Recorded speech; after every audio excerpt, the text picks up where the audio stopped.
On today's show, we will be discussing Faith and the Fourths, spirituality, and Star Wars, all coming at you next.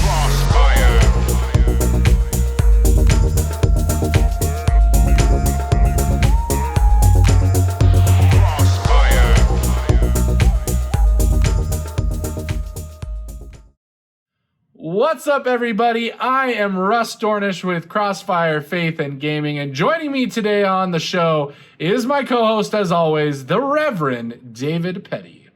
What's up, everybody? It's great to be together. Great to be on your news feeds, in your podcasts, in your ears. Thanks for tuning in. And also joining us today, as always, is my other co-host, Brian. I'm happy to be here once again. So today, like I said in the intro, we are talking about faith in the Force, spirituality in Star Wars, because guess what? It is May the 4th this week. So May the 4th be with you guys. And also with you. And also with you. Perfect. We're getting into high church. Now that's what I'm talking about. Okay, so on today's show, we're going to discuss, obviously, Star Wars and religion and Christianity and our own faith. But to kind of get us kicked off and started, let's kind of do kind of a summary, not of Star Wars, but of kind of your idea and thoughts and how you see Christianity relating to Star Wars as a whole.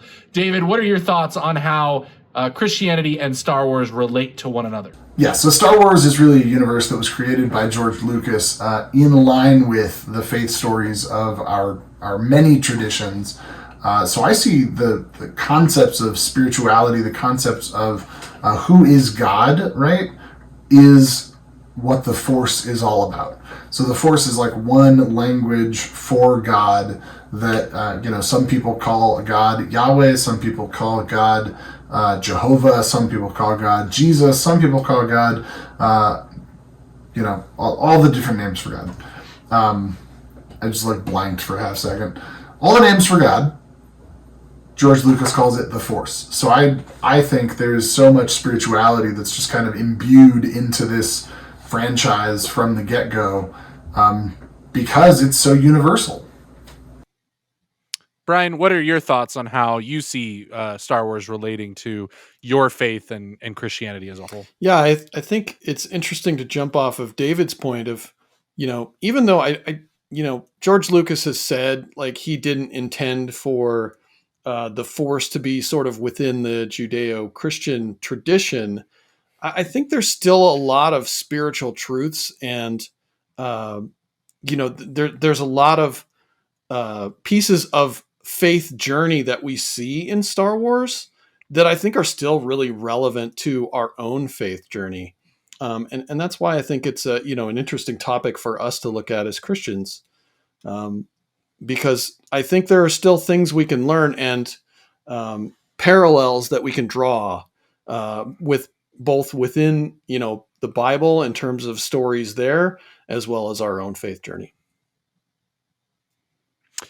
And we can really use Star Wars as a story and kind of an example, I think, to really be able to show and, be a witness to people who are, just starting their faith journey or maybe in specific times of their faith journey. The Bible was written so long ago and it's sometimes very difficult to read. I remember growing up and not really, where can I start or where should I read? Or I hear about all these awesome stories, but when I go to read them, it doesn't make sense. To me, I'm thinking in regular book term or movie term and how it should play out for me to understand it. And I think having stories like Star Wars can really help us in being able to use that as an example to kind of relate that back to the Bible and relate that back to our faith. I know one thing that'll come up, obviously, with this, it comes up every time we kind of talk about pop culture and Christianity, which is, of course, the recent kind of jokes. And I love jumping in on these jokes, but it's the idea that the youth pastor always relates the most, normal things back to God to try and relate with the youngins. However, I do feel like, and again, we talked about this, while George Lucas said that it's not meant to be a direct correlation to just Christianity, his thoughts and his exact words are that Star Wars is an analogy for religion in general, and all religions hold a lot of the same core beliefs. And the biggest one being that George Lucas said is directly kind of the reason and kind of where Star Wars came from was this idea that we should be good to one another and we should love one another, and that love is such an important, impactful thing. And you see that throughout the entire Star Wars saga, no matter what you're looking at. So today, what I think we're going to do next is dive into, and we've kind of each brought different pieces of the Star Wars saga. So, what are some characters that you see and how they relate to both us, our religion, our faith, and the Bible as a whole? David, what is your character that you think and you see really relate to that? Yeah, for me, it's Anakin. I see Anakin, and this is a good point. I'm just going to stop. We are going to have spoilers on this show. If you've never seen Star Wars, you've been holding off, you're waiting until the 50th year reunion of, I don't know. We're going to talk about Star Wars, so if you haven't seen it, hopefully this is not new to you. But Anakin, in the prequels, we see young Anakin who is very sensitive to the Force but doesn't really know it. And is just starting to understand that he has more power in him than, and through the Force, right, that he's able to kind of tap into this spiritual power than he realizes. And so then we see this journey of him discovering that, him kind of aligning with that, studying and training in the way, right? In not that the way, but studying and training in the way of the Jedi. And then eventually deciding that he actually wants more personal power, right? He's a little bit more selfish, goes dark side. We didn't even talk about light and dark sides, but he goes dark side because of his personal desire for power, because of his selfishness.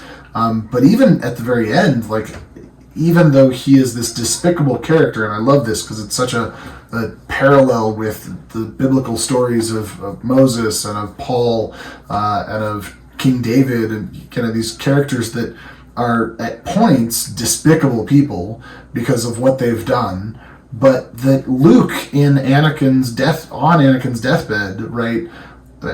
Not a bed, but upon Anakin's almost dying, Luke then sees this good in him and invites him into redemption, right? So this is a wonderful moment where it reminds me that none of us are really beyond redemption.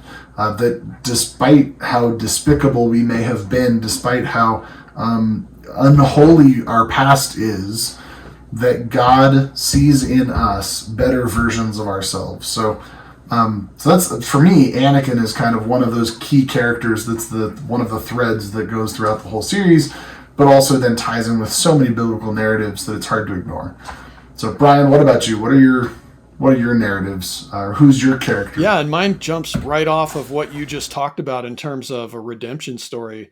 My character is Kylo Ren, and his journey of falling away from the light and pursuing the dark, and yet at the end of his life, we see that moment of redemption, right? And even though he may have done terrible things, and perhaps even himself thought that there was no chance for him to be redeemed, that ultimately, that was possible. That, and for me, that relates to, our journey with Christ. We may go very far away from Christ, and we may pursue the things of the world, and we may do many terrible things during our life, but we're never too far away, right? There's no possibility for us to do anything that can permanently separate us from God. Ultimately, salvation is available for everyone, and even if it takes until the last moment of your life, that's still something that's there, right? You can still turn to Christ. I think the great thing about both your guys' characters too is kind of the juxtaposition of how they fall to the dark side and how that really relates with who we are as people. Anakin, like you said, Dave, was looking for that power, was trying to do it out of love, was trying to kind of justify his sin and justify what he was doing and the path he was going down, and reasons for why. And then on the other side, Kylo Ren, I think his was not fully a selfish reason, but he went through betrayal and the inability to forgive his mentor and somebody he trusted, which I think is another huge lesson that we as Christians could really understand and look at as we journey down this. And I think there's plenty of, biblical background to kind of back up both of those things, of both those things being things that Jesus tells us are things we shouldn't seek, or we should be able to forgive others, and we should be able to love on others, and not let that affect us and really harm, who we are as people. And so I think both of those are great, great examples of that.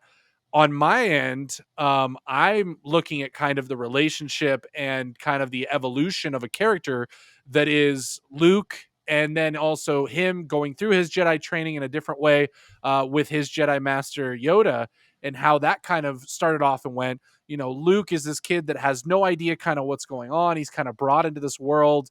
He's just kind of living his life, gets thrown in head first, and he's got to kind of think on his feet and learn things quickly. And he gets kind of his whole world turned upside down when his first mentor is no longer with him.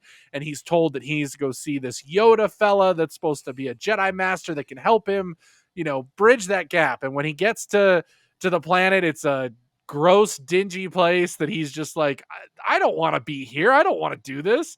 And when he first runs into Yoda, he's like, leave me alone. You are not who I believe. It's kind of funny that we just went through the Easter season, because it reminds me of the story of the road to Emmaus, where they don't recognize Jesus after he is resurrected. And so they don't assume, or they don't think, and they don't believe. And, you have the story of the person who's like, I'm not going to believe you until you prove it to me. You almost see this happen with Luke here with Yoda, where he's like, you're not a Jedi master. You're this little like 2-foot tall green thing that can barely walk, has a walking cane, and talks really funny. Like, you're not a Jedi master. No. And I love how when he finally like, okay, you're Yoda, let me go through this training. And even then you get that kind of Karate Kid moment where Yoda's having him do all this like jumping up and down logs and backflips and carrying Yoda like a backpack. I'm literally quoting the song Seagulls, if nobody understands that right now. But he's doing all this stuff, and he's finally like, okay, seriously, what does this have to do with becoming a Jedi Master? I need to become a Jedi Master. And finally Yoda tells him like, hey, using the Force, lift this spaceship out of the swamp. And Luke, of course, laughs and says it's impossible. He gives it a try, but of course he doesn't believe, so nothing happens. This all comes back to the verse, Luke chapter 17, verse 16, which is hilarious that it is in Luke. We got the parallels there, Luke and this verse, because this plays into that perfectly. And the Lord said, if you have faith like a grain of mustard seed, you could say to this mulberry tree, be uprooted and planted in the seed, and it would obey you. This is literally Yoda telling Luke, if you have faith in the Force, you can lift even this spaceship and have it do what you want. And I love that Yoda immediately says, you don't have enough faith. Look at what you can do with it. And he just lifts the spaceship up. Which I think then goes into the realization and idea for Luke that, oh my gosh, okay, that's my first real example. I've finally been shown what it is to mean this. And so I think with this conversation, with what we're having, I think the best thing that we can do, the three of us can do, especially for anybody watching, whether you're a Christian, whether you're not a Christian, like that's okay. All of that is okay. But how does this relate to our life? The question I have is, excuse me, what can Star Wars teach us about the role of faith and spirituality in our own lives? And how can we apply these lessons to our daily practice? David, what are your thoughts on this, and how somebody listening right now, whether they're Christian or not, can take something like Star Wars that they love and know very well, and then relate that back to potentially Christianity, belief, and how we can go about our daily lives with that? Yeah, I think I want to piggyback off something you said earlier to get into that, which is the concept that there's nowhere that we can go, and in the movies, right? There's no place that any character can go where the Force does not exist. You can't go hide in like a cave that is, the Force can't enter that cave. because it is in everything, it is through everything, it is everywhere. So this kind of omnipresent force, and it reminds me of the verse in Romans 8:38 that says, neither height nor depth nor angels nor demons nor things present nor things to come. I'm probably paraphrasing here, but basically nothing can separate us from the love of God in Christ Jesus, right? So the idea that no matter where you are, no matter what you've done, that God is always with you, right? That the Force, as in Star Wars, is always with Luke, it's always with Yoda, it's always with Obi-Wan. Even after those characters die, the Force is with them, and they are with the Force, and there is this energy to everything. So I would say that's one of the first and foremost things. I would say the other thing is the concept that nobody's beyond redemption, and the concept that it takes work, right? Like young Anakin doesn't just wake up one day and go like, oh man, I just heard about the Force, like, cool, I'm gonna just start doing Force things. No, like, it takes work, it takes training, it takes discipline to get better every day, right? And there are going to be times in our lives where we have to choose, Harry Potter quote here, we have to choose between what is easy and what is right. Anyway, so those choices, we're going to have to choose sometimes between, do we do the thing that's selfish, that's much more like the Sith, or do we do the thing that's best for the most people, that's much more Jedi-like?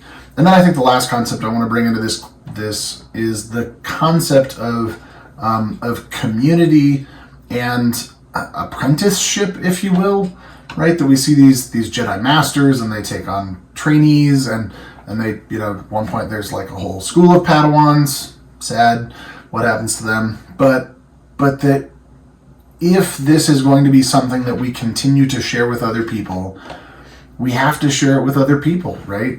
There's this through thread throughout the series of the Jedi Order ceasing to exist, right? There's literally a movie called The Last Jedi. So what happens if the people who follow the way of the Force stop following the way of the Force, right? And this happens because people are selfish, because people, would rather not, because they find the Force is going to be a threat. And so I think for those of us who are followers of Christ, it is up to us to then portray following Christ to other people, and to do so in a healthy way, right? We have to be careful that we don't just go in there and be like, all right, we're going to train you in the Force, and then, well, maybe you're a bad person. I don't know if I trust you. Surprise, Kylo Ren. So I think it's up to us to then take people under our wing, to poke them, say, hey, I think I see something in you that would be brought to its best conclusion by following these teachings of Christ. Like, let me introduce you to the Christ that I know. So those would be probably the three things to me, is the omnipresence, I forgot the second point already. The omnipresence, the fact that we have to share it with one another, and I guess the choices, right? That every day we get to wake up and decide to be a better person. Brian, what are your thoughts on this and how it should apply to your daily life, or how you apply it to your life? Yeah, I think, the stories we tell are an important part of our tradition, right? And the way that we use stories to relate to our own life and sort of understand our own life. And I think that's true for both Bible stories and for stories in our media. And I think we can find parallels and ways that those relate to each other. And we can use that to inform our own journey of faith, right? And we can use that to understand, our own struggles. And there are times that we are going to have, maybe a crisis of faith, but that it's also, important to understand that, that we can always be redeemed. And so I think that's it's just important that we keep that in mind. That this is a way that we can use to relate to our own lives and our own faith journey. Yeah, and as I look at this question and I look at where we're at with this, I mean, the biggest thing that I go back to, and again, this is me talking directly. If you're listening, if you're watching this, I know that everybody goes through difficult and hard times. We all have been there. We've all had different issues. We've all had all sorts of things happen to us. Okay. Know that you're not alone first and foremost, you have plenty of people out there that care about you, no matter where you are, no matter who you are, no matter what you are, no matter anything about you. And I think this is a huge piece of Star Wars that we can take and that you can take right now and be able to apply it and understand really what Christianity, I think, believing is all about. Um, we go to the biggest quote in all of Star Wars. I call it the biggest quote in all of Star Wars, which is Yoda's quote in the prequels talking about Anakin and his fall to the dark side. Okay, and I have the actual quote. So it's fear is the path to the dark side. Fear leads to anger. Anger leads to hate. Hate leads to suffering. Okay. All of this stuff is definitely true in our faith walk and where we are today. 2 Timothy 1:7 says, "For God gave us a spirit not of fear, but of power, love, and self-control." And I think that is just a beautiful kind of summation of what Yoda just said, which is as a believer, as a follower of Christ, as somebody in a faith community, we can go without fear. Like you need to realize that you don't need to have fear about anything that's going on, okay? Because God does provide, your community will provide, your friendships and the people you hold dear to you in this community will thrive with you and will be there for you and will help you through that fear. And so I just think that that's a huge message that we can take from the entire Star Wars saga of all of these people, of why they turn to the dark side, why they turn bad. Why do the good people do the good things? Why do they try to do the good things? And it is the greatest message of Christianity, which is, our goal and our job as Christians, no matter what is going on. This is a very, I think, sensitive subject nowadays. But it's the idea that we need to love our neighbors, love each other, and that needs to be the most important and drastic thing. And everything else needs to kind of just fall behind the wayside. And so that is what I think is a huge, huge piece that we can get with Star Wars and Christianity and faith. David, what kind of your thoughts on that, and kind of to close your thoughts and ideas of what we're talking about today? Well, I'm gonna see your Timothy scripture, and I'm gonna raise you 1 John 4:18 that says, "There is no fear in love, but perfect love casts out fear. For fear has to do with punishment, and whoever fears has not been perfected in love." Right, and I'm pretty sure it's that passage that goes on to then say, "God is love." So, the idea that, and I go back to one of the great spiritual leaders of our time, Jim Carrey. Just kidding. He's got some good advice in certain things, but he gave a commencement speech one time, and he said every day you get to make two choices. You get to choose between love and fear, and those two things will motivate every choice that you make. Right, which kind of goes back to the scripture that I just read, kind of goes back to what we're talking about in Star Wars, right? That every choice is motivated by either fear or love. And the choices that we make out of fear usually end up causing more harm, more damage, but the choices that we make out of love are the choices that are more like the light side in Star Wars. So I would just, I would encourage everybody, every time they're faced with making choices, to say, is this choice based out of fear or is it based out of love? It's funny you say that, because it's literally just going through my head like that is Anakin to a T in the prequels. He literally thinks he's making a decision based on love, that I am turning to the dark side to save my wife, but to save the person that I love. But when he's in afraid actuality, of losing her. Yes, he is. He doesn't care what she might think about it. Like, he doesn't think like, will she be okay with this idea? Because the whole prequel is about her trying to take down tyranny. And what does Anakin do? Well, I'm not going to lose you, so I'm going to become a tyrannical leader. You're going to become the tyranny. That's the answer. Is, well, I can do it better than everybody else. Right. When she has said the whole time, I don't want that. It's just insane that, like, you bring that verse up, and it is like a T. What ends up happening is he succumbs to the fear that gets put inside of him by Darth Sidious, by, you know, whatever you want to call him, Palpatine, everything. He puts that fear into him that he is going to lose her unless he does this thing. And that is why he acts. So bam, right there. Fear cannot be your driving force behind what you do in life. Brian, what is kind of your thoughts on this and kind of your summation and summary that you want to kind of close us out? Yeah, and here? I mean that goes right in the end of the story that we talked about before, which is even though Anakin was motivated by fear, and even though he, you know, did many terrible things in his lifetime, ultimately he was redeemed, right? And that can be the same for us. And I think that's what. And my question for you, Brian, is what redeems him? Because it goes again back to this theme. What is it that redeems Darth Vader in the end? It's ultimately the faith of his son, right? That there is still that good in him, and that, you know, that he still has the ability to be redeemed, right?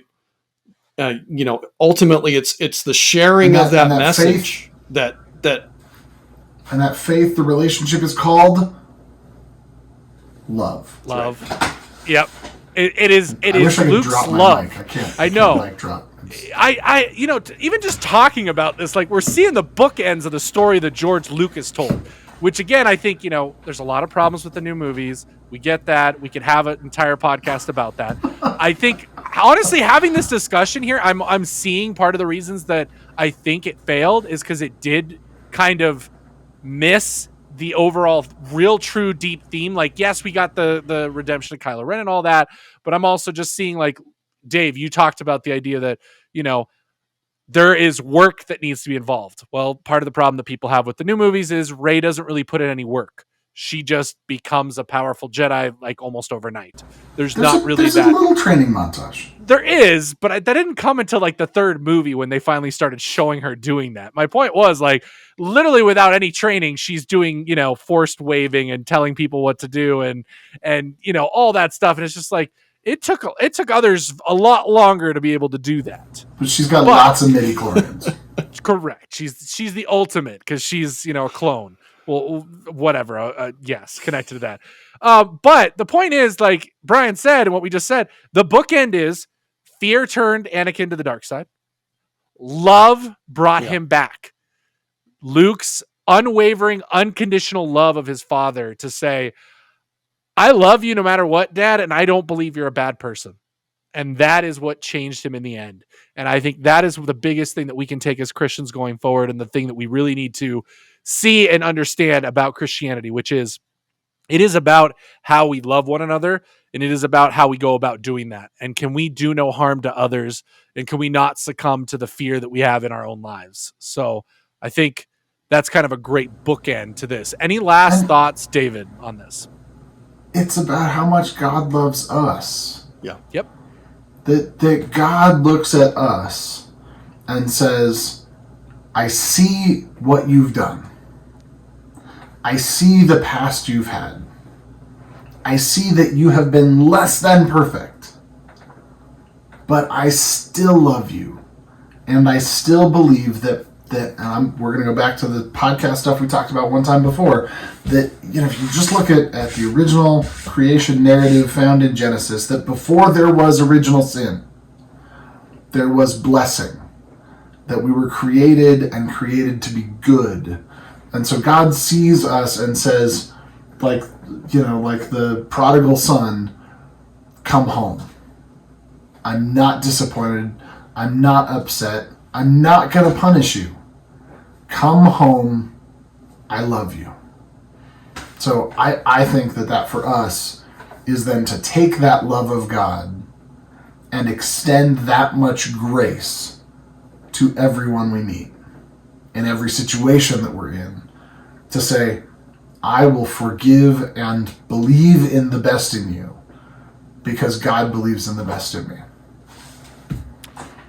And I think that is a fantastic place to leave off the podcast, because that is, I think, the perfect summation and kind of culmination of everything we discussed and what it really comes down to. So before we head out, just so you guys know, if you guys like what we're doing here, if you love this podcast, if you love the idea of what Crossfire Faith and Gaming is, please, please, please go to our website at crossfirecast.com and follow us on all of our socials. We post tons of things, whether it's, motivational quotes, Bible verses, funny videos, video game stuff. It's all available to you. And on top of that, make sure you guys join our Discord. You can join it through our website at crossfirecast.com. We hang out. We have community there. We do community together. We meet once a week for fellowship, devotion, and just a fun hangout time. So if you're looking for that community, we can be that community for you, hopefully. So make sure you check that out. And if you're watching this on YouTube or your podcast services, do all the usual things you hear people say. Subscribe, hit the bell, hit a like. Give us a review on a podcast service. Subscribe to our podcast. All of it. Do all of it. And hey, if you ever want somebody to talk to or anything like that, reach out to us. That we're always available for that, and we are here for you. So as always, thank you to my co-host, the Reverend David Petty and Brian. We appreciate you, and thank you guys so much for listening and watching. You are loved. You matter. You belong. God bless, and we'll see you next time.